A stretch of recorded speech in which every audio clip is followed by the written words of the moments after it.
So a very good evening, everyone present here. I am Hamza Ahmad Khan, and I am pursuing my MBA from IIS WBM and pursuing my summer internship program here at NHRD in Kolkata. And it gives me immense pleasure to introduce both our speakers for today. That is Arpita Mitra ma'am and Sudarshan Bose sir. So Arpita Mitra ma'am has 22 years of progressive experience in multiple industries like market expansion services, supply chain, pharma, insurance, banking, and international HR consultancies. She has 16 years of experience in international human resource and talent acquisition, leadership, culture, diversity, strategic partnering, stakeholder management, project management, and talent development. She also has 6 years of successful stint in entrepreneurship HR consultancy. Arpita ma'am is currently working with DKHM Myanmar Limited, which is a Swiss conglomerate, a market expansion DKSH. service. Okay, ma'am. DKSH. Okay, ma'am. Sorry. DKSH Myanmar Limited, which is a Swiss conglomerate, a market expansion service company, organized distribution, managing 4 different business units like FMCG, pharma, performance material, and technology. And she's managing 2 joint ventures like Cummins and DKSH.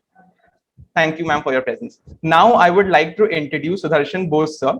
Sudarshan, sir, is an associate director with Deloitte India Consulting, who has advised several large and mid-cap organizations on matters related to compensation, performance, organization designing, and career development. Prior to Deloitte, he has worked with Hero, Aeon Hewitt, TAS, and Maruti Suzuki. His areas of expertise include organization design, optimization of cost structure, job evaluation and grading, designing total rewards, performance management, career development, and workforce analytics. He is a postgraduate in human resource management from XLRI Jamshedpur and holds a bachelor in engineering from Punjab Engineering College. Before starting the event, I would like to request in the last 10 minutes to all the audience to keep forward the respective questions, and our respected speakers are going to answer them. Now, I would like to give the event completely to Arpita ma'am. Ma'am, please initiate the event. Thank you so much. Thank you so much, Hamza, for your introduction. Welcome, Sudarshan. So I'm just expecting a very fruitful discussion between you and me. And also, definitely, all our participants are here. At any point of time, you want to ask any question, just make a note. And the last 10 minutes, we will open the forum for all of you to ask questions. Okay, good evening, everyone.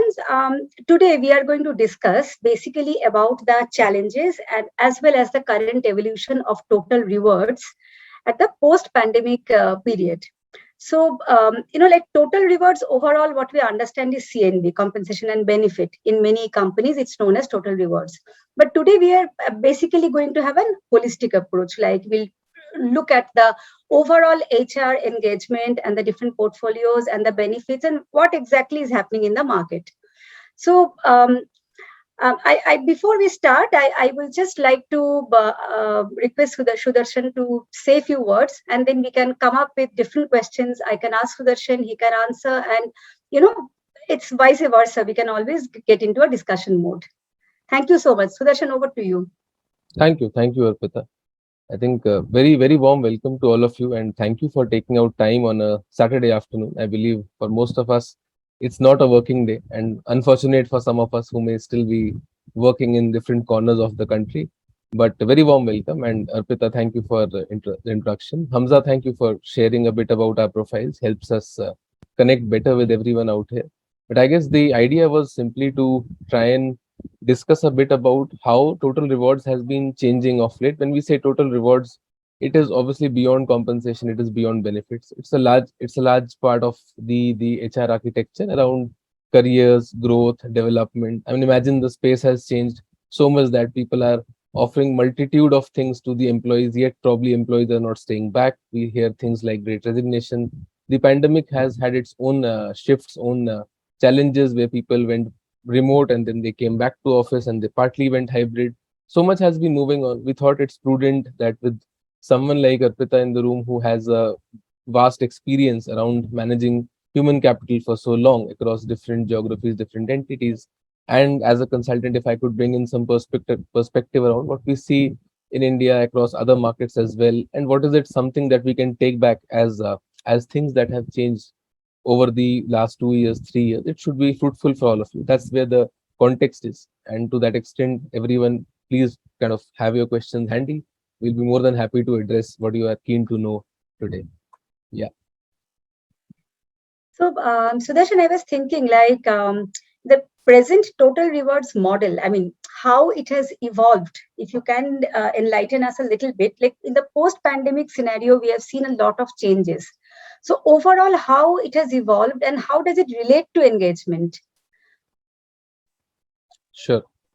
Let me take a jab at it. And you being a veteran, please feel free to kind of add on to perspectives, add on to experiences. But I guess there are some things that we have to note when we talk about total rewards in the post-pandemic era. The first part is before the pandemic, everything being largely working from office, everything being on premise, to a lot of things changing and becoming remote or hybrid in the way we work.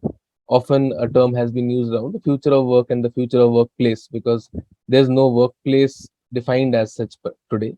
Hence, when we think total rewards, it is a lot more about inclusivity that we have to look at when it comes to people, because you will have different sets of people working from different geographies, from different locations. Some of them are required to come to offices or your plant locations for a couple of days due to stuff.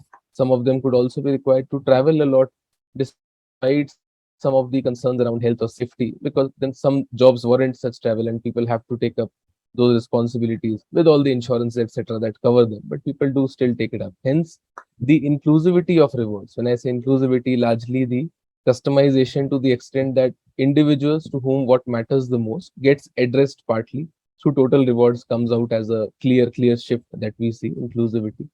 The other aspect, I guess, is largely around when we used to think total rewards couple of years back, it used to be about compensation or benefits only. But today, if you see, there's a clear cut demarcated strategy that people have. When they talk about rewards, they talk about careers, they talk about growth, they talk about why should you join me to become someone else in 5 years, someone who will have larger responsibilities, someone who will manage bigger portfolios, bigger teams, have a lot of professional growth. So, what is it beyond compensation benefits that we can offer as an organization comes to the foray. So, beyond compensation and inclusivity, I think are the two things that resonate to me the most at this moment. And I'll also seek views, Arpita, if you want to add on to what you have seen across and how do you see this folding.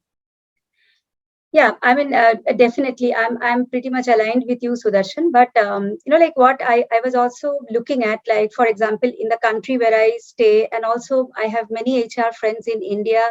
So everybody has come up with some rewards packages, which is related to also the pandemic.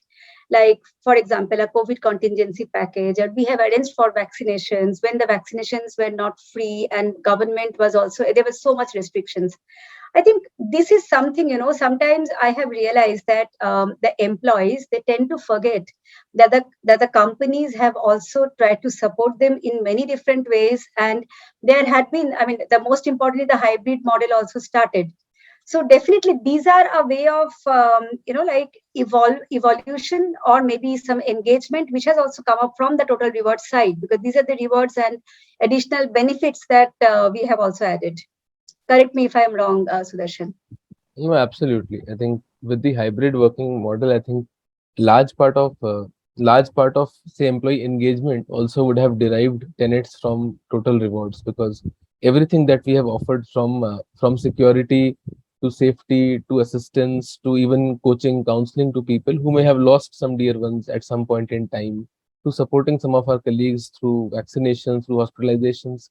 I guess large part of employee engagement really has relied back and looked back on HR and the people as two key drivers put together who have driven a lot in terms of, I mean, positivity, in terms of security, and also enabling us to be where we are today. I mean, to talk again virtually as well as meet in person, keep traveling. Businesses pretty much, despite COVID, did fairly well, barring some sectors which may have had a hit because travel was restricted, people could not meet. A lot of other sectors, services did well, and people really came together as a group. I guess that's a key shift that we saw while COVID was on its peak. People did come across, supported each other, and wonderfully so enabled by HR through the multiple initiatives that were taken, which essentially is nothing but total rewards. Imagine a lot of companies today put it out as their employee value proposition that they say employer cares is something that we want to be known for, and we want to drive this going forward in our strategy clearly. Absolutely, yes. Yes, and I think from an employee perspective also, they have also put in more than 100% because everybody knew that they were working from home. So it's not an easy task. Like whoever, I think all of us must have gone through that situation. It's not an easy task to work from home, and to justify their cost, to justify their salary, they have also put in more than 100% effort. Because like I hear from some people sometimes that it was just working from home, so they were at the comfort of home and doing that. But it's not easy, and it's not easy to keep your management agree and understand that boss, I'm working to 100%, and please understand and please appreciate me. So definitely, kudos to all the employees also, how they manage during these difficult times. Coming Absolutely. Coming to my next question, Sudarshan, how do you think the parameters and the engagement parameters that has changed, evolved, and at the because of the current pandemic situation, and what are the best learning for us from this kind of a situation? Sure. No, I guess when we used to talk about engagement in the past, every time, you could have run engagement surveys internally in your organization. You could have engaged with some of the, say, best providers who run these surveys, also rate or rank your organization in a particular order, particular cohort to say that are you a, wonderful place to work and so on. So there are a lot of different certifications and uh, ratings that come through. But purely, if you were to take a step back, the construct of engagement always has been three things: that the work am I doing, whatever I'm doing, is it meaningful to me or not? The feeling that I have at the workplace, the collaboration that I see, the support that I get, the enablement that I have, is it engaging for me or not? And to that extent, with everything that is given to me, with the work that I do, at the end of the day, am I rewarded well? And is my performance looked at with the lens of meritocracy? And do I have options to grow in an environment which I feel is fair, which I feel is transparent, which I feel drives merit? So giving me meaningful work and enabling me to be happy, enabling me to have cooperation, collaboration across the house, and rewarding me suitably, rewarding me for performance, differentiating me for performance are the three core anchors around which engagement has been measured in the past. Now, very interestingly, we'll find that post the pandemic, obviously the baseline or the core never shifts. So it is still these three anchors only. What is the work? What is the work environment? And what are the rewards? Simply put. But to that extent, you'll find when it was about meaningful work, post COVID, the definition of work has changed a lot, because what used to be work in the past, where people used to sit, say, in a meeting room and work together and collaborate and create something, versus today, people distributing tasks, working independently, and coming together on a Teams call or a Zoom call again to try and collaborate, create something, and going back. And at times coming also to the workplace, depending on the model. So the way work used to happen has seen a drastic shift, which also means the core definition of work may not have changed, but the way it used to happen has changed. To that extent, one will typically expect that the engagement may not shift drastically due to work, because work is what it is. Work is what it was. What has changed radically is the way the workplace used to enable us. Now, everything which was office for me 2 years back is now moved to a remote setup. And that's where the actual engagement or workplace drivers come into play, because now we are probably at setups mostly where us being working remotely have a support from home. Now, some of us may have wonderful houses, some of us may not. Some of us may have had wonderful infrastructure, some of us haven't, which is why you would have seen back in India last year or last year, a lot of employers actually furnished some of the houses. They gave white furnishing, tables, laptop desks, chairs, lights, water bottles. Those kind of things were passed on to the employees to try and support them with an infra that enables the work. At the same time, even for those employees where they felt that there was a need to bring the sales guys to the offices, they probably booked, say, centers like WeWork and created some open spaces where, despite all the restrictions, all the protocols, one could still come, assemble, have a cup of coffee with their colleagues and try and associate, try and ideate, which is the core part of their job. To that extent, what was work was fair, but what was work enablers, work drivers, workplace has seen a radical shift. Now, this is where all of it becomes interesting. The moment you were in an office, probably the third lever, which is rewards and meritocracy and performance, is largely visible to the employee because he has a direct contact with the manager, he has a direct contact with the peers, with other HODs. They work interactively, they work closely, They exchange notes, they exchange meetings, they have formal, informal conversations as well. So one would typically get a sense. But in this space, most of us are sitting remotely, most of us are at a distance, and probably a lot of us are not even aware for the year-end surprises which may come our way. And I guess that has made the biggest impact or challenge in terms of when we think employee engagement. A lot of people may sit back and think that they have contributed wonderfully to the workspace. A lot of people may feel because they're isolated that their contributions haven't mattered. But the reality could be a lot different, because when all of it was put together, brought together, the criticality and outputs are purely a function of how individuals were able to bring the merit to the table. So I guess work enablers, drivers, and the rewards linked to it have seen a bigger shift. As a rewards, more than the rewards, the way it is communicated, the way it was perceived, the way you set expectations, that have changed a lot given the structures post pandemic. And that's where I guess the major shift is. Arpita, you could add and share your experience as well. So my experience is kind of interesting. Like I'll just take 2 minutes. So since I'm staying in Myanmar, so Myanmar is going through a very difficult situation for more than a year now. So there had been a military coup. So there had been a lot of tension, stress out here. Plus the COVID, and the COVID management is not so easy like India. I mean, if we speak about India suffering, so you can very well understand a third world country, I mean a fourth world country like Myanmar suffering so much because they did not have that kind of medical infrastructure. So I mean, what happened, like during that time, the COVID and the coup all happening together, there was a banking failure, almost a banking failure, which was happening in the country. So the banks were unable to, I mean, people were unable to take out money from the ATM counters. They could not withdraw money from the banking, even from the bank itself. So at that point of time, so we have nearly 3,000 people in our company. We decided that we will manage to give them salaries mostly in cash, which is a very, very difficult task. I think all of you know how difficult it is. So what we did, we actually brought all our entire payroll and CNB team, including that some of the HRBPs were also supporting them. We have kept them all in a 5-star hotel, which was very near to our office. And we used to send not really a convoy, but like a car with security personnel and everybody to pick them up. They used to come, they used to distribute salaries and all, and then we used to drop them over there.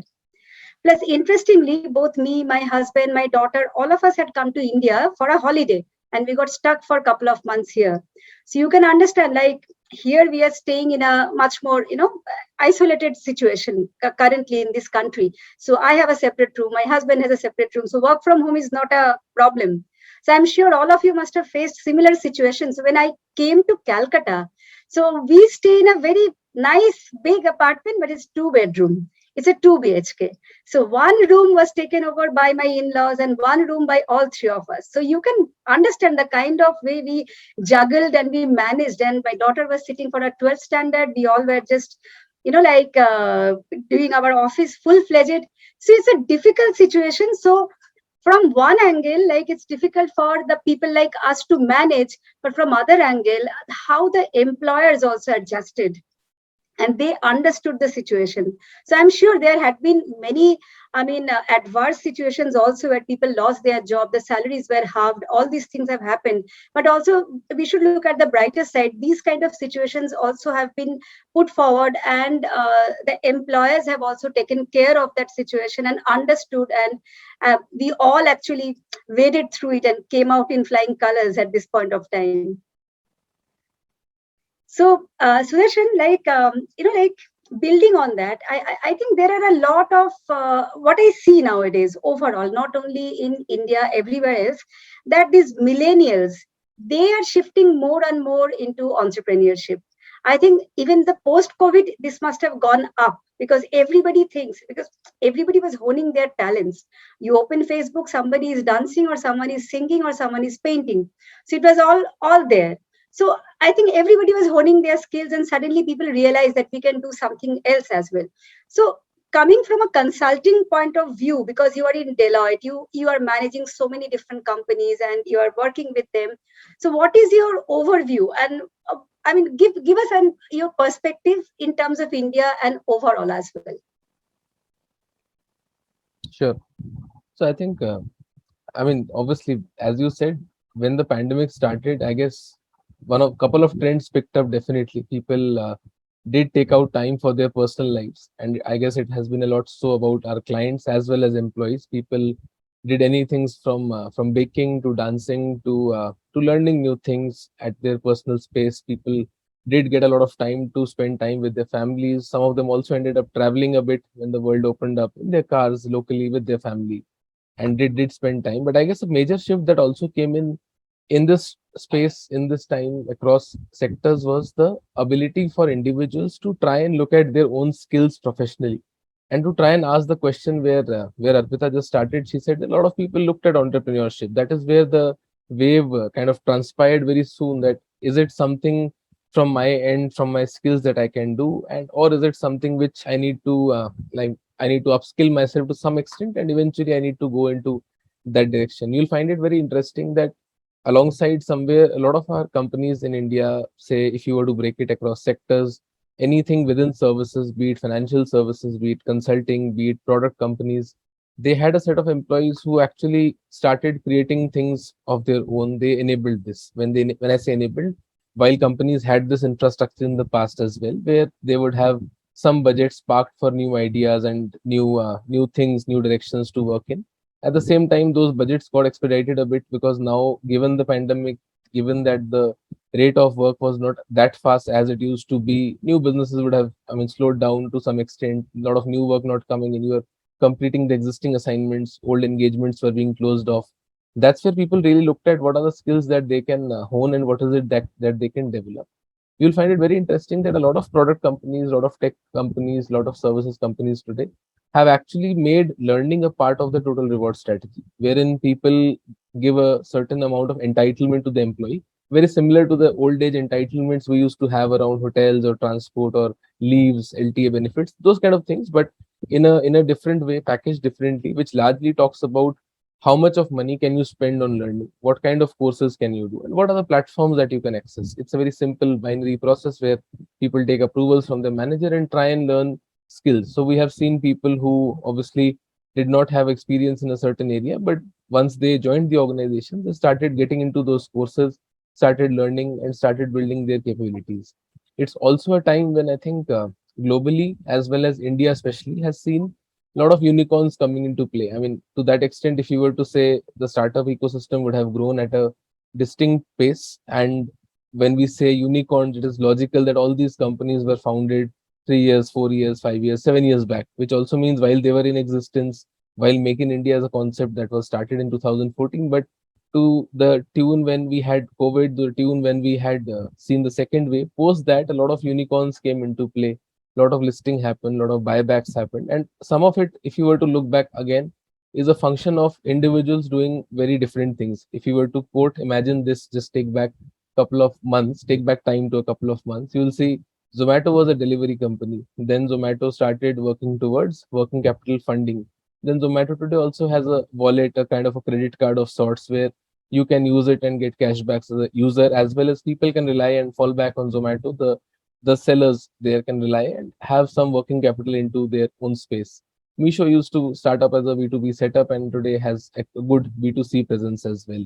So everyone in their own remit, whether we call it a function of some individuals coming together or we call it a function of certain divisions choosing to diversify, there have been new avenues. And when I say new avenues, people have done certain things very differently. Even to that extent, likes of Paytm have launched a couple of new offerings, and the way they used to go to market has changed to some extent. BharatPe has had new offerings coming into play. Even the biggies, for instance, the Reserve Bank of India has recently asked all the commercial banks to try and look at a digital bank, digital enterprise, which can operate in itself. Around 75 or digital banks is what we're talking about.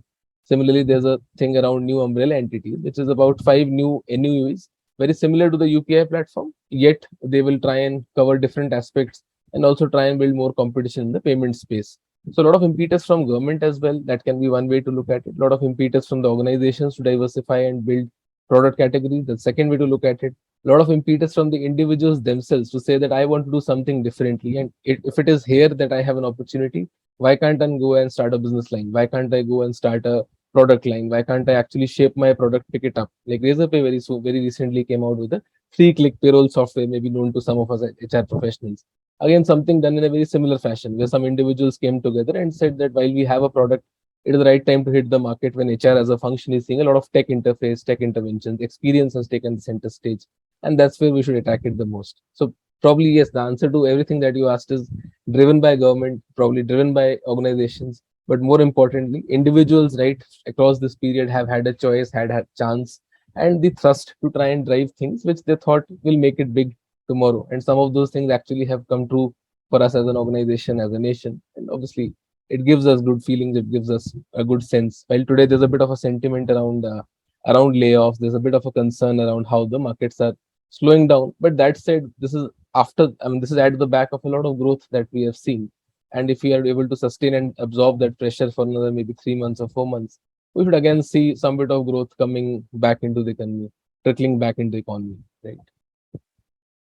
So actually, when I was thinking about it, when you were speaking, Sudarshan, I also realized like actually there had been a lot of job creation as well. So like these kind of companies, like whether it's Amazon, whether it's Swiggy and Zomato and all, I mean, all these kind of different organizations, like they also flourished in a way during the pandemic. So think about those people who may be earning a 15-20,000 at a month, but at least there is a lot of job creation. I mean, practically, I was speaking to my mother in the morning and she was telling, think about this boy, he's at least getting this kind of money. So there is always some kind of a good side of any situation. Like sometimes we need to appreciate that as well. And also building on the same point which you mentioned about the learning, like people are also focusing more and more on learning. So some of the companies, they are also keeping learning hours in their KPI. So so if it is 100% for their bonus payout and this thing, so 10% is your learning hours and minimum 15 hours learning should be there. So we're focusing more and more on that kind of parameters and criteria as well. So another interesting thing which I would like to ask Sudarshan, I have seen in a couple of other countries like in Malaysia, Singapore and all, there is a concept of moonlighting. I think you and me were discussing it also a couple of days back. So what is happening, this Uber, so some of these people who are working in a company, so few of the companies found out that in the evening they drive Uber. Okay, so around 4 o'clock, 4 to 5 o'clock, they are having a tendency of, like just leaving the office and not concentrating on the work and all. But otherwise, they're doing a good job also in the organization. So it was a very difficult decision to be taken by these employers, like how to manage this kind of a situation. So we have heard about certain companies, what they have done, they have come up with that concept where they can work in the organization till, say, for example, 5 o'clock, and post 5, they can go for their Uber driver. I mean, they can work as an Uber driver, they can work as whichever, mega, I think mega only outside India. Yeah. So these kind of work situation has been also created by them, and more people who are either retiring or also the young generations who are working, they are ready to take up this challenge, and in the evening they are driving for 2-3 hours and earning some money. So which is very interesting. So anything like that happening in India, or have you heard of any companies doing something similar over here? Yeah, absolutely. I think we may not have seen companies calling it out directly in the way they would have supported. But I guess if you were to translate the similar situation to what you mentioned to India, the core difference could be from a developed country. One obviously is by virtue of the population that we house, there's a lot of people, and we are not able to generate so much employment. So what we'll see is typically when there is employment, people try and get in and then try to excel at it, try to work long hours, make a difference, grow quickly. That's where the sentiment goes. At the same time, you will find the biggest challenge we have had is, if I may use the word, entry barrier. That how does one really get a job? When does one get a job? And what pay do they start in? This is where I guess the major shift has happened. Today in India, you'll find a lot of the students who part-time are doing Zomato deliveries. There are a lot of students who part-time are doing Uber deliveries. And by virtue of doing that, they at the same time have some disposable income, through which they are also trying to join their tuitions and learnings and say institutes which can help them make better profiles, which can help them be better at communication, which can help them learn a bit of small skills around typing, data entry, so that they can start working beyond any bachelor's that they would have done. They are acquiring skills around technology, they're acquiring skills around communication, around grooming, around discussion with people, negotiation. These are things that people are picking up on the go. And the baseline here is their students already studying. While the academia doesn't really sponsor those courses by themselves, they are doing some jobs at the side and using that money to either fund their pocket or to try and develop skills. That's definitely kicked in. The other thing, I guess, which is prevalent, though it may not be called as moonlighting, is the entire concept of gig workforce that comes into play. Increasingly, you will find that across organizations, people are talking about how can we have gig employees not at a junior level only. How can we have gig working in tandem at a middle and senior levels as well? How can that those gig jobs actually be made more attractive, and how can we hire? It is interesting. You will find a lot of the financial services companies, couple of them, around 5 6 companies last year, explored gig roles in marketing at middle and senior levels as well. They explored gig roles in legal vertical as well, because these are jobs which are knowledge driven. Similarly, they have people have explored gig in the technology fields as well, but knowing the realities of technologies as a sector and realizing that technology today is a long term play. It's a function of 3 years, 4 years, 5 years. How will the costs be sustained and how will it give us business viability? People would have still kept those jobs more internal, inclusive to themselves, and not really made a gig phenomenon unless the entire vertical itself is outsourced. So I guess probably more than moonlighting, two things. One, at entry level, the students picking up jobs and entering into, if I may say, employment early is a trend that we see. And parallel to that is the entire concept of gig force, where some of us actually get tired and say that no, we now want to do only certain kind of work which interests us, which fits in our skill set, and we'll probably pick gig as a model wherein we continue to work in our own terms at the same time in areas which interest to us and we think are more impactful. That's, I think, has really picked up, which has a direct implication on the employment models as well, because then as an employer you got to think a bit more around how can attract the best of gig workforce and how can that give you both cost as well as the performance rated viabilities. So yeah. So, are there any new parameters which are being looked upon after the pandemic for the total rewards scene overall? I mean, just.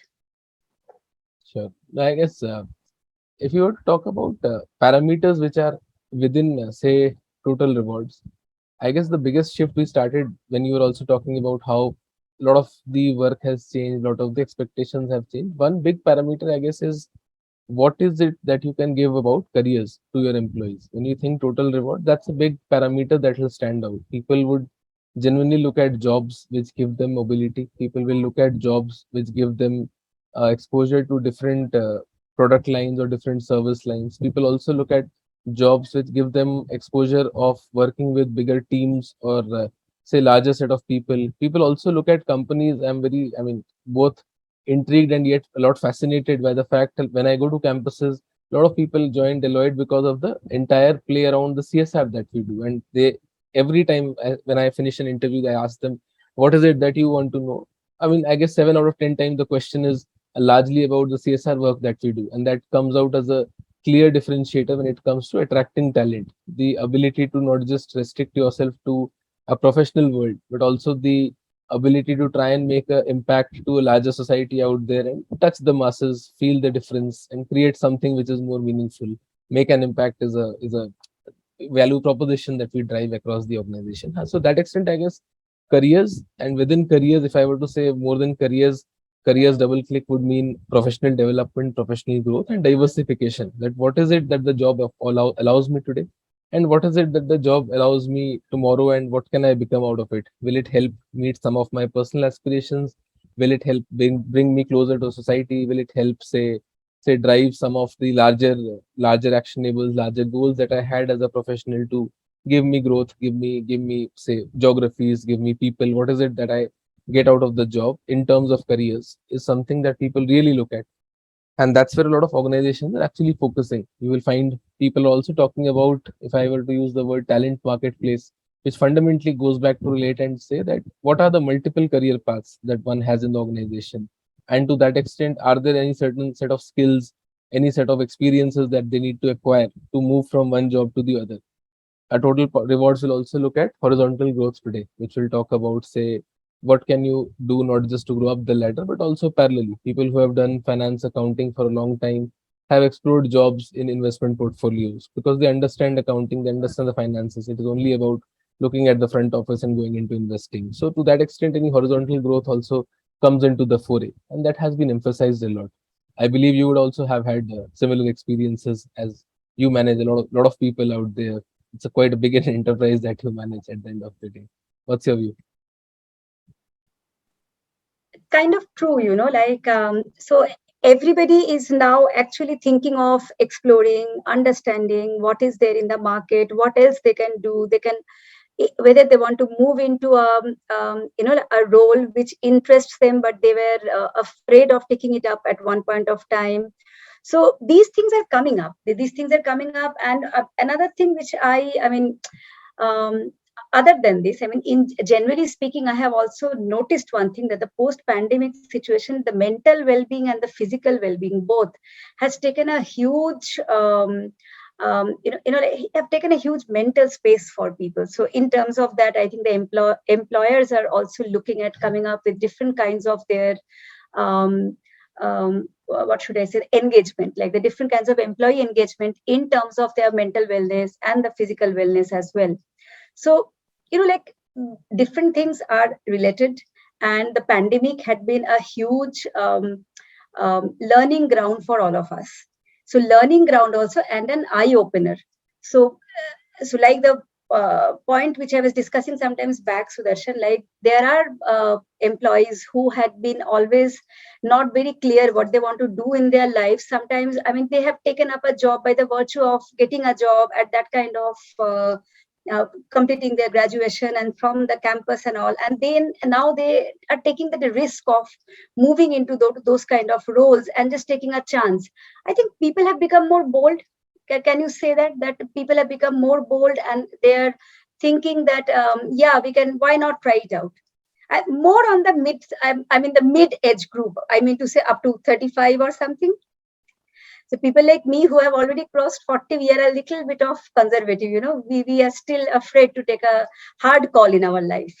But I think the younger generation, they are also having that thing, okay, let's try it out. Dekh lete hai, kuch to ho sakta hai na. So what do you say, Sudarshan, about this? No, I love this feeling of, I mean, I completely resonate with this idea, and I'm sure a lot of people who are listening to us right now will also resonate to this feeling of dekh lete hain, kuch to ho jayega. I guess it starts in life at our personal goals also when we step out with a friend to associate, to have a lunch with, like, dekh lete hain, kahin na kahin chal lete hain. That's how life has been a lot. I guess if you were to look back a bit, it's a function of the disposable incomes, to be fair to the generation and the times as well. It's a function of disposable incomes. People were assimilating wealth back in 1990s, 2000s, and now that a generation has really created some bit of security around housing, some bit of security around finances, people have definitely wanted to try and take things to the next level. It is also a function that as an economy, we have to appreciate this, that India opened up globally only in 1991, and to that extent, we have spent around 30 odd years from then, and life has changed at a very drastic pace since then.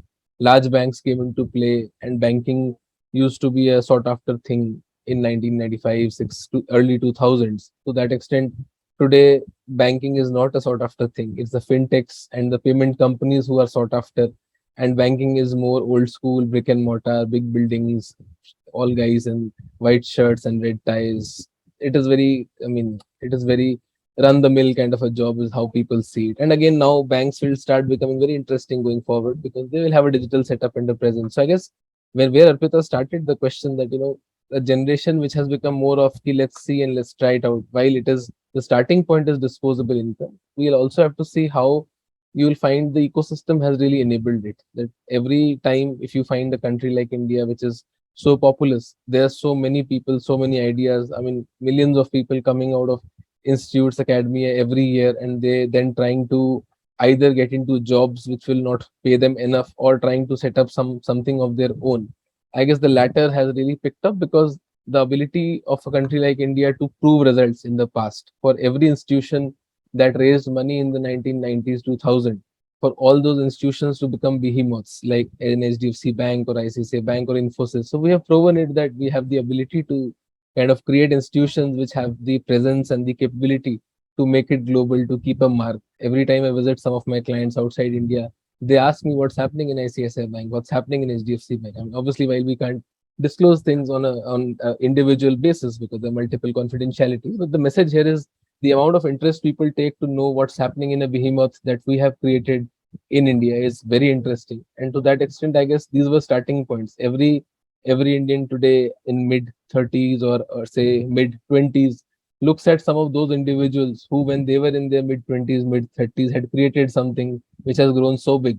And probably we are chasing that same dream. I mean, it's if we are not chasing Mr. Nandan Nilekani, then we are probably chasing someone like the head of HDFC Bank. I mean, there isn't much of a difference. We have even eventually seen individuals like Mr. Kamath who have set up a bank like ICICI, which is the pillar and the biggest lender that we have today in the country. And to that extent, I guess we had success stories from 2000 and 2010 onward is where we started to live some of those dreams as individuals.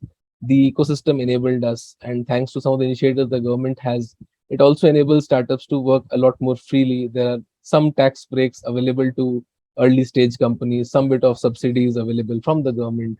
There's a lot of funding also which came our way purely by virtue of our larger institutions also choosing to fund. You will find lot of the VCs that fund our companies today are not really companies who sit outside of India. They're also companies who sit within India and they want smaller startups to scale up. Eventually, that's also reason why acquisition route has come into play. But this entire wave of entrepreneurship, I guess, even at a workforce level, has meant a lot for the economy because then we come across people who want to make a difference. Unlike, say, I mean, 10 years back when we met people who wanted a job, today we meet a people who want to make a difference. And that's where it becomes a lot more interesting from a reward standpoint that how do you reward someone who wants to make it big and wants to make a difference every day? How do you keep them engaged? How do you give them work? What do you give them to work with? And if they eventually create something which is exceptionally big, disproportionately big, how do you keep on supporting those guys to continue in the same ecosystem and continue to work for you and build the same scale and pace for you and not really go out and do it for someone else? So that is where the complexity and interest, I think, just grows. Yeah. Yeah, I mean, these are the challenges as well. Like everybody thinks they can do something, which is good. I mean, definitely people they can do something. The young generation, I mean, kudos to them. But the point is that there lies there. I mean, what should I say? The resilience has come down. The patience has also come down because when they are working in an organization, if they are not liking the way it is going on, they are ready to leave their job and just okay, we'll start something. So that can be a failure. That may not be a failure also. So I personally feel like when I look at this, that overall it's good also that we are giving them that scope, we are giving them that opportunity. They are also thinking they can create their own opportunity because there is so much flexibility also in the market, and people and the employers and overall people have become more understanding. But the problem with the current generation also at times I feel, not the problem, there are the challenges because they also do not understand.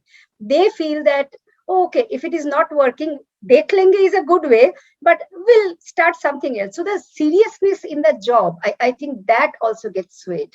What do you think, Sudarshan? I think that is another problem, or rather one of the challenges which many of the employers will be facing. No, absolutely. And I think that entire bit of probably people coming in, not settling in, and then feeling that they can do something else a lot better is something we have come across. I have personally seen situations both within the organization as well as across my clientele where because India now has also notice period mostly of 90 days. So 90 days is a lot of time. People have that much confidence in themselves that they resign and then they figure out, find something else for themselves. 90 days is a lot of time, genuinely, for someone to even build a profile and give interviews and get a job. So that wave definitely has kicked in, which definitely and which also affects productivity a lot because when we hire someone, we try and make sure whatever budgets we have, we get the best guy in the house, best girl in the house, and then when they leave quickly because they want to do something else, or probably they don't find their timing, I mean, completely in sync with what we are trying to achieve or our clients are trying to achieve. At times, it does impact productivity as well. I guess it's also a feeling that has been a lot expedited by the entire COVID scenario because when people started working from home, they never realized the the amazing feeling that you can have if you get to share a cab with one of your coworkers. That entire feeling of, say, going in a cab for an hour with someone, talking about everything that's happened across office, across verticals, across people, across sectors and whatnot, makes life very different. People start on a very different and engaged route rather than looking at their own walls, own beds, and own tables every day, waking up in the same room. So life changes, perspectives change. I've often felt on days going to office that, life has been so bad, it is so tiring, only to go and meet someone who's had a day which was worse, and to meet someone who's had a day which was better, and to only feel that, okay, probably I could have done things differently, and I may have ended either better or worse depending on where I was. So realizations that you get from your peers definitely has gone down, which could be a contributor. I strongly believe that it is partly a contributor towards people not really investing so much time in the jobs that they are doing. It has also become a function of, like, all of us right now in front of a screen, and probably 15 minutes from now we'll be in front of a different screen or a different zone. Some of us could be having a coffee out there. Some of us might just go back to sleep or something else. I mean, life will change drastically. Imagine if it was five, we're in a room. Right after this, we would actually have coffee. We'll chat. We'll talk a bit offline about a lot of other questions and thoughts we have had. We'll probably want to know a bit more about what's happening in Myanmar. We'll probably want to know a bit more about how has India changed, what is happening in recession, and there's so much more happening out there which we don't talk about. So fundamentally, yes, that entire dekh lete hain wala philosophy is also led to the, I mean, while COVID and this distant working is a contributor, at the same time it has definitely meant loss of productivity and loss of the personal space and time we used to share in the past. A little bit of detrimental as well. I mean, that's why I mean, we don't want to project the negatives, but it's a fact that it's a bit of negativity is also associated with it. So I think we will have to start taking the questions in another 3 minutes. But before that, Sudarshan, just a small views, which is not exactly related to rewards, but it's very HR specific. Like nowadays, we can see, I think all the companies, pretty much everybody is talking about diversity. So is it an outcome of COVID, or this has already started? This has already, like, for in my company, it has started a couple of years back, but now we are going too much into it. Diversity, diversity, diversity. That's the main focus. That's the main perspective. So I'm sure it's happening all across the world. So like you having the kind of exposure that you have, not only in India, but all across the globe also. Can you give us just in another 2 minutes some of your views about why exactly everybody is shouting about that diversity? Why we are looking so much into that nowadays? No, I mean, let me try and take a jab. While I'm sure the reasons could be a lot more than what I'm able to understand or comprehend, or what we have been able to record formally in the ways we have looked at diversity and why we are doing it. But I guess the biggest learning has been very clearly across organizations. Diversity is not just about genders. It is also about thoughts, about backgrounds of people, about the countries which people come from, and about any other thing that makes us different. The diversity agenda is fundamentally something which has derived its roots from the fact that as organizations, we have so many goals to achieve. If we were to put all like minded people together in a room, purely from a productivity standpoint, they may continue to think in the same direction, and they would never know how to create an institution which can disrupt and create the next wave of growth. So for organizations who realize that, times are changing quickly and disruption is happening in every corner, the biggest diversity that we need in the house is diversity of thought. If we have around 50 odd people in this room, 56 people in the room right now, we'll probably want 56 different ideas to come out at every point, so that we can as a group collectively choose the best, work upon the best. And going forward as well, there's a constant maker checker, there's a constant left, right, center happening every time we look at directions, because that's where diversity brings a real key. I mean, for some people, some set of guys who come from some part of the country may be very conservative vis-a-vis to the other set of the country where they come from. They could be a lot more aggressive, and that balance is also diversity. A man and a woman in the same room discussing concept around how inclusivity will help, say the workforce, will have a very different meaning, because one will probably talk about tangible rewards and one may talk about engagement. So the ability to bring different thoughts in no particular order will be enabled a lot by diversity. And that's my personal experience. Every time we try and hire people, we ourselves tell the guys that, okay, let's not hire someone who is very similar to the previous one, because then we have a very same chain of thought coming into the play, which is good. But at the same time, we realize diversity will mean difference, and that different necessarily, if these are intelligent set of people in a room, that intelligence then will give us better directions, better growth, and a more sustainable growth as well, perhaps, which is what I feel is all about diversity.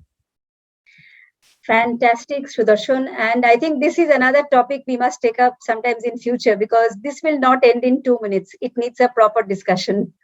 I think a couple of questions have already come up. So one is, what are the innovative retention strategies you are seeing to survive the great resignation wave? So I think it's very related to what we were discussing just sometimes back. So Yeah. over to you. No, I think very, very quickly, because I guess there are a lot of people in the house, there could be more questions. But to that extent, retention strategies, I would always define it in the answer lies in that old concept of Maslow's law of hierarchy of needs. You would have first met the baseline, which is to say the compensation. You would have probably given some increments, and then you would have deferred those increments or money to say that if you stay with me for 1 more year, I'll give you 2 more lakhs or something like that, which is where the baseline started. From there on, people would have talked about career strategies, people would have talked about performance journeys, people would have talked about coaching, mentoring, flexibility. But I guess the real answer, if you were to actually solve for that, the question that you ask is innovative retention strategies. The genesis of that question could often be that from a business to perform, for a business to sustain, I need the guys to continue. And one answer could also lie in the way you plan for manpower, because you probably have to, as a country and as organizations, gear up for a bit more attrition, bit more flexibility, and hence budget more people to start with. Because that if you do that, if you build a buffer, you'll try and not have to think so much about retention, and things continue to think more about growth and performance, knowing that your attrition will be higher than what it was. But retention, yeah, honestly, retention is nothing but money, and money given in different cohorts. And beyond that, you could offer careers, you could offer flexibility, benefits. I mean, a lot of different things that people still find tangible can obviously be done to retain. That's where it is. Mrs. Thank Mitra, you. Mr. Bose, you have noted a correlation with diversity or DEI and the profitability of organization and its ability to navigate choppy economic waters. I mean, would you want to take a jab at this first? Pure correlation between diversity to profitability of an organization. Honestly, I will not be able to give a very clear answer to this. But what I think, it's more on the environment of the company to build up the better environment in the organization. Like from the company where I come, the diversity part is not only a male-female ratio. So it is also the kind of like we should have a mix of different kind of country people working here, because there are a lot of expatriates working in at the regional role or the country where I'm working, all the senior level roles. So we always talk about diversity over there because according to the male-female ratio, the female ratio is quite higher over here. And when we talk about diversity, we see that there should not be too many Indians, because end of the day, Indians are taking jobs everywhere. We all know that. Even in states and everywhere, people are afraid Indians are coming. So we try to see that, there will be a proper mix of people, mix of races, mix of different country people and all. And we have a very nice culture and overall understanding of the situation. So related to profitability, I don't think I'm not at the right state to comment about this. Maybe Sudarshan can give some idea. No, absolutely. I completely agree. I mean, see, the best of institutions may have taken decisions which have made them fail or not grow at the rate at which they would have grown. You would probably see a lot of automobile companies who came to India to do business. They did that for a couple of years, and they also chose to exit India. And if you were to look at any of these businesses, I took an example of automobile, but it resonates across the world, where businesses expand to different countries, they grow, they scale up, they stay there, and at times they pull off and they shun off that shop and go to somewhere else. So I guess beyond diversity, see, diversity is like a input factor. It's like a factor where you believe that if I get all the best of guys in the room with very different set of ideas, I'll do wonderful things. But at the end of the day, it's not that it's only a driver, it's an input factor, because despite doing the best of things, at times organizations don't sustain. It's a function of market dynamics, the price at which you operate, the differentiators you create. So sustenance, profitability are things which are outcome metrics. Imagine a company which may have a lot of diversity may or may not have profitability at the end of the year, because these are not correlated things. Someone who has just simply invested so much into capex in 1 year may not have huge profitability for the next 2-3 years because they have apportioned some of those costs in a certain way. So beyond diversity, if you want to draw a direct correlation, probably no. But yeah, if I were to still give you a lead indicator, look at all the say FTSE 100 companies, look at all the Nifty 50 companies, all the top 500 companies in your Sensex.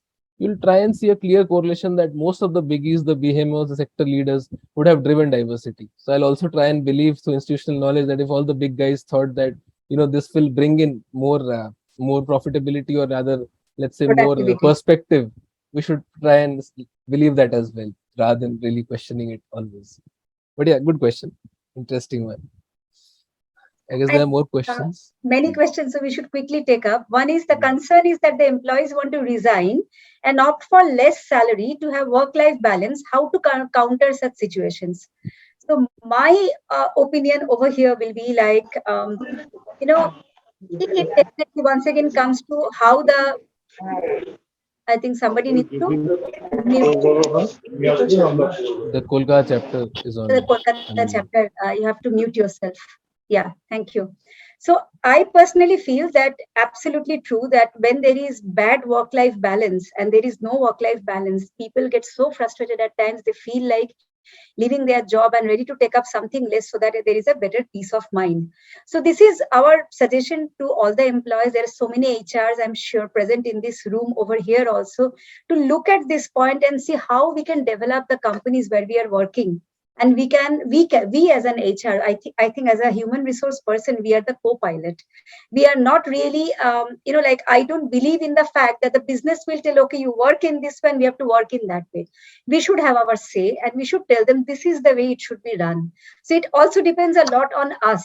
How do we manage and how do we inspire our senior leaders to make it a better, to have a better environment. So more employee-friendly organization. Sudarshan, over to you.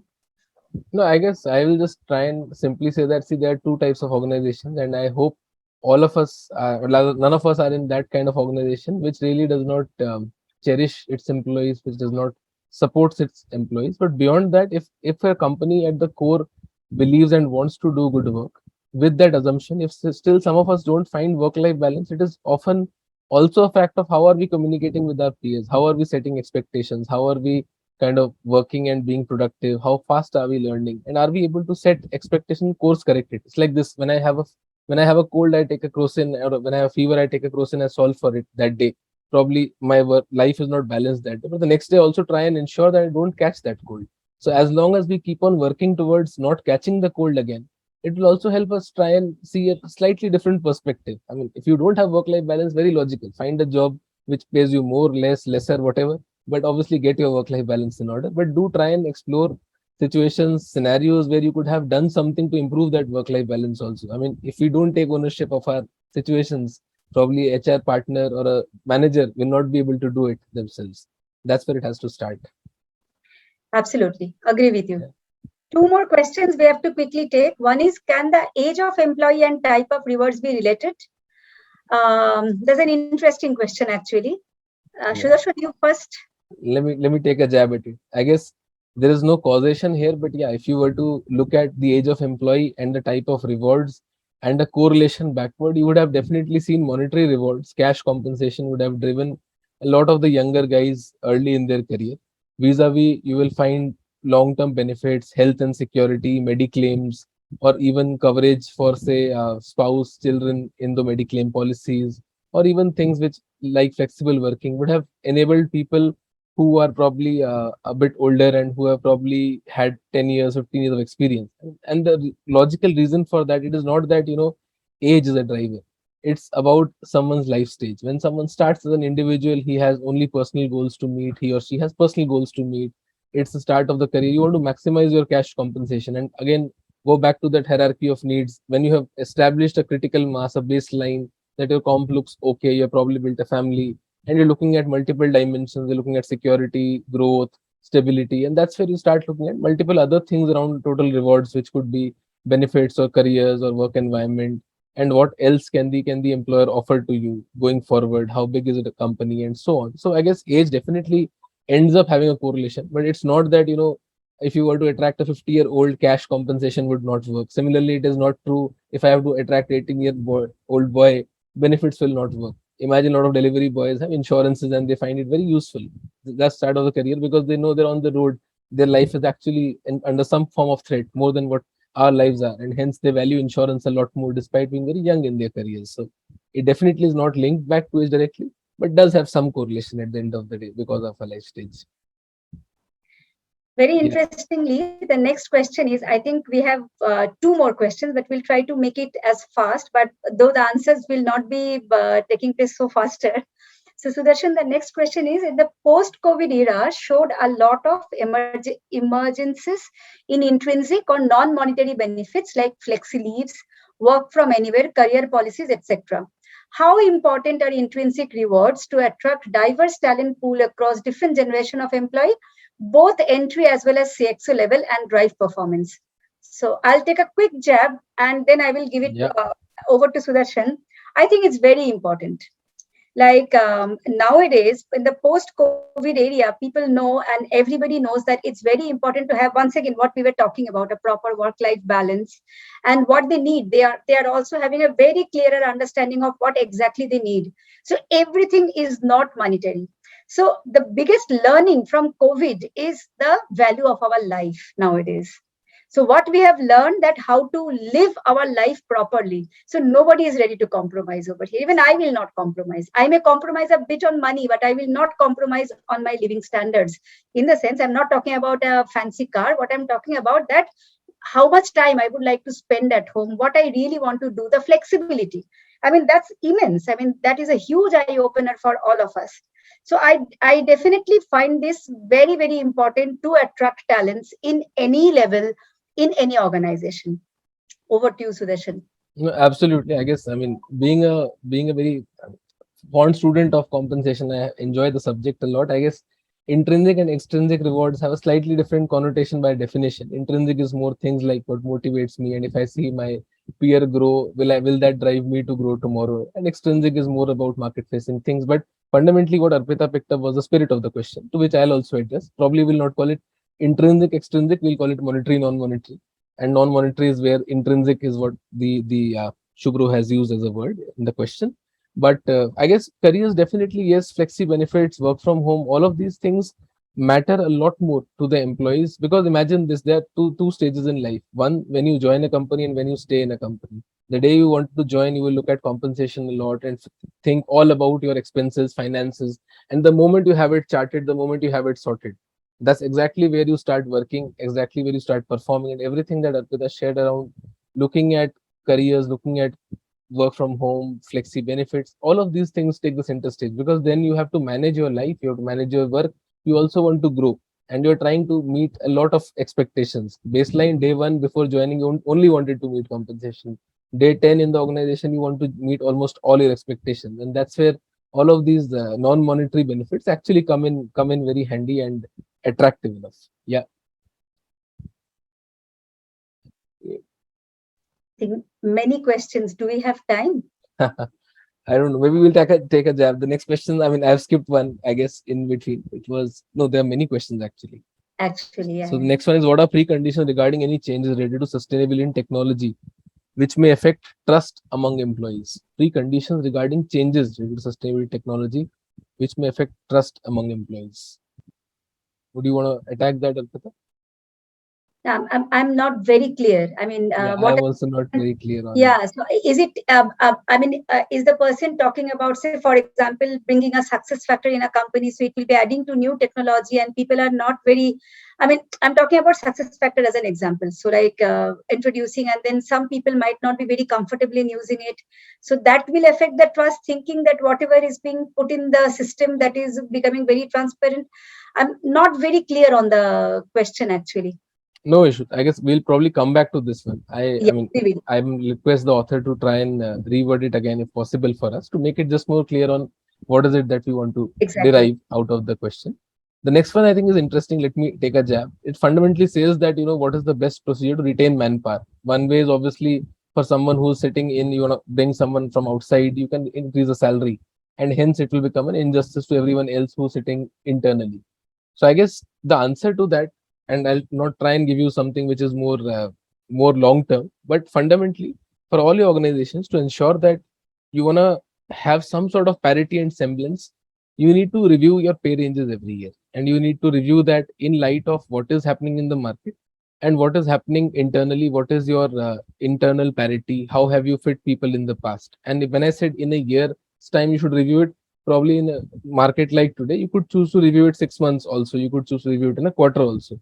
But the message here is that your ranges that you offer, they have to draw a balance between the internal salaries and the external salaries. If imagine you don't benchmark your compensation for 2 3 years, only derive internal ranges, you may often end up in a space where the market salaries may have moved significantly. And the honest way to look at it is not necessary salaries will only go up. For some jobs, salaries could have even come down. So to that extent, we should constantly keep on benchmarking and drawing a parity in the way you define your pay ranges. That's exactly what a range is meant for. You balance the internal and external aspect to try and develop ranges which can best suit the requirements, right? That is where Yeah, the I agree with you, philosophy is. Sudarshan. Actually, we are doing something very similar in the country at this point of time also. And we keep on doing it. And I think I'm sure all the companies will be keeping on doing it. So if we at any point of time we find that we're losing a lot of people because of at the same level of jobs, they're getting a much higher package outside. So immediately comes a proper market benchmarking and to see where we stand, whether we should go by a P25 or P50 or P75. So I'm not only talking about Mercer data, because sometimes we know it's not always very realistic. So also to check the market data, do a proper benchmarking and see where we should basically move.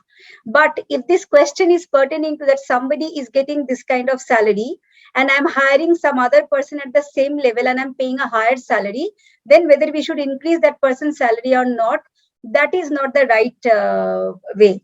So if the second part is something which is going on in the mind, then I will rather say that it all depends upon the experience and how that person projects themselves. And that is why when sometimes we end up hiring some people from outside at a little higher salary.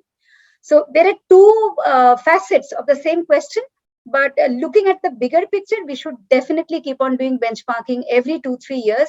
And given the post-COVID scenario, I think now is the right time also for any company to get into this kind of practice. Yeah. Sure. So I think the next question has already been answered, Sudarshan. How do you see reward structure changing? We have done it. We have taken it up before also. No, I guess, yeah, I mean, we have taken it up, and more interestingly, I guess the chapter admin has also written, we're probably out of time. So we'll love to take some of the questions offline. I'll probably Offline, just yeah.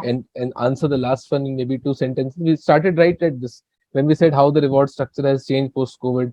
That's the first theme Arpita had picked up in today's conversation. And we spoke of inclusivity in rewards. And then within post-inclusivity, we said that look beyond compensation. That has changed fundamentally. What is career? What is growth? What is the environment like today when people work? That's what has changed, and the whole inclusivity aspect has to come into play. I mean, what works for me definitely doesn't work for someone who's sitting in a different department or has a significant age gap from me or in a different space altogether. So customization, inclusivity, and looking beyond compensation is where probably I'll also park the closing thoughts from my end on this and ask if Arpita has anything else to share with the audience today as we conclude. No, this had been I personally feel a huge insightful session for me also, because speaking to Sudarshan, there are so many aspects of things. Sometimes we don't, once we come into a discussion mode, so many facets of discussion opens up. So you get to know different sides of the same picture, and also how things should basically work out. And it's 1 hour is not enough sometimes, I feel. So the way we spoke and the way so many questions are coming, I'm overwhelmed with the responses as well. That good that somewhere somehow we have touched a note. Yeah. Thank you so much, everyone. Oh, absolutely. I mean, thank you, everyone. And I must congratulate the NHRD in Kolkata chapter. I guess it's a wonderful audience, and the questions have been really, really engaging, to the point, very, very pointed, and to the aspect of, to the tune of being targeted to the core theme that we wanted to cover. So we're very happy that you guys would come in and ask us things which enabled this conversation to become very relevant questions, very relevant questions, and exactly what is happening in the market. So the questions are also amazing. I mean, we should have opened the forum maybe 10 minutes before. Yes, absolutely. Yeah. I guess we'll take a pause now. We'll have to allow Hamza to come in and conclude the session. Yeah, Hamza. Yeah. I would like to thank Arpita, Mitra ma'am, and Sudarshan Bose sir for enlightening us with the experience and knowledge. It was really an insightful session of 1 hour. We have learned a lot from you two extraordinary masters of your respective fields. This session has helped us in clearing various doubts with respect to post-COVID working culture of an organization. So once again, thank you so very much, sir and ma'am, for giving us time in spite of having busy schedules. Thank you so much. That's all from myself. No, thank you. Thank you for hosting us. And we look forward to interacting again. And Arpita, wonderful meeting you today. And we look forward to connecting Same again. here. Thank you, Hamza, for coordinating the entire thing. Thank you, Sudarshan, for your overviews and insights. Thank you so much. See you guys. Yeah. Have a good day. Bye-bye. Yeah.